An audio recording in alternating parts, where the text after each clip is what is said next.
তাদের পরিকল্পনায় থাকে না, কিন্তু আমাদের আপনারা যারা জানেন আমাদের যে মিটিংগুলো হয়, আমি সবসময় একটি কথাই বলি, আমরা শুধু মানুষের আবাসন সমস্যার সমাধান আমাদের লক্ষ্য না, আমাদের লক্ষ্য দুটি।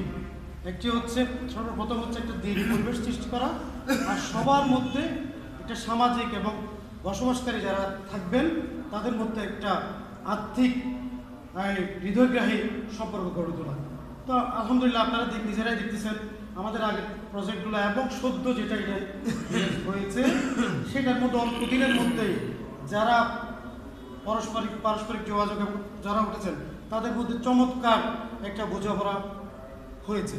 তো আলহামদুলিল্লাহ সেই জন্য আল্লাহ মহান রবের দরবারে শুকরিয়া জ্ঞাপন করতেছি যে আল্লাহ যাতে আমাদের এই দিনই পরিবেশ এবং এই আত্মিক পরিবেশ আল্লাহ যতদিন আমাদের হায়াত রাখে ততদিন যেন বজায় রাখে। তো আজকের এই সংক্ষিপ্ত অনুষ্ঠানে এই বিরাট জামে মসজিদের শুভ উদ্বোধন উপলক্ষে সংক্ষিপ্ত সবাই একটু কথা হবে। সেই অনুষ্ঠানের আজকে সভাপতিত্ব করবেন আমাদের শরীর প্রপার্টিসের চেয়ারম্যান জনাব আব্দুল মালিক চৌধুরী সাহেব। তো আমি আসলে মসজিদটা দেখেই আজকে লাইটিং করা অবস্থা আমি দেখিনি, ঢুকেই খুব আমি আবেগক্রান্ত হয়ে গেছি, না আবেগ ধরে রাখতে পারিনি, ঢুকে আমি